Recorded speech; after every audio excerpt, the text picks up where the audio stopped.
today, when simple answers just won't do.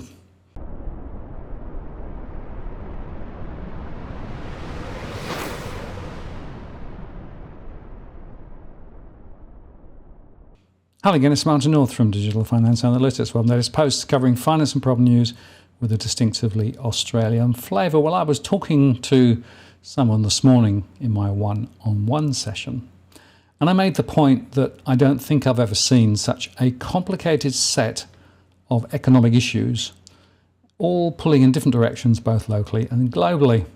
And in fact, Mohammed Al-Aran said something rather similar last week, saying, looking ahead to the rest of the year and into early 2024, there are possibly three different scenarios that stand out. The first, he said, is an orderly disinflation, also known by critics as immaculate disinflation.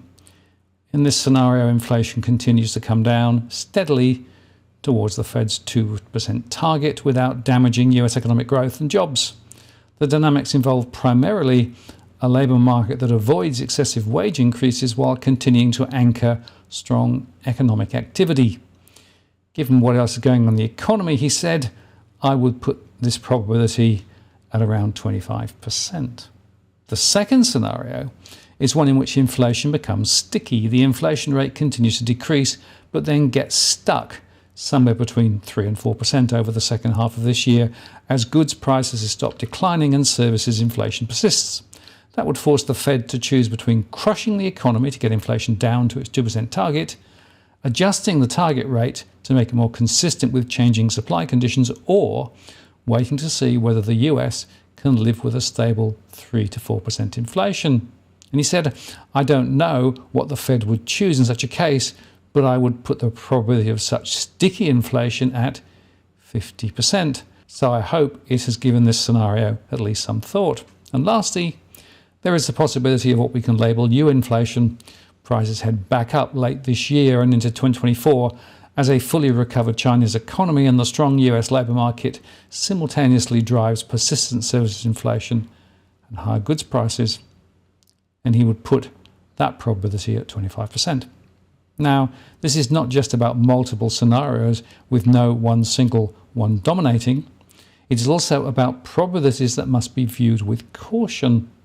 Former US Secretary of the Treasury Lawrence H. Summers captured well the prevailing mood among many economists. It's as difficult an economy to read as I can remember, he recently said.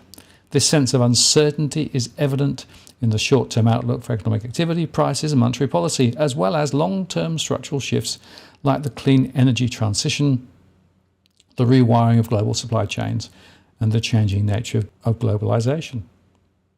Heightened geopolitical tensions also play a role.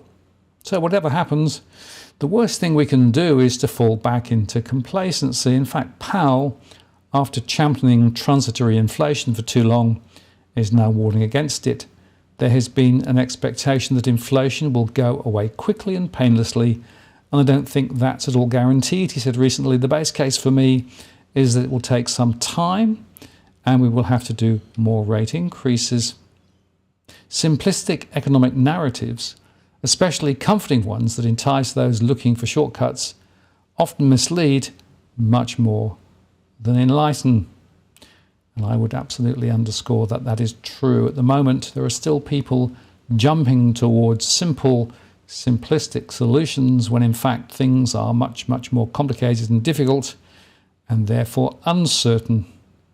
And I find it interesting that quite a few of those people with those simplistic solutions have a particular barrow to push, whether it's the share markets or gold or property or even crypto. So we need to be clear.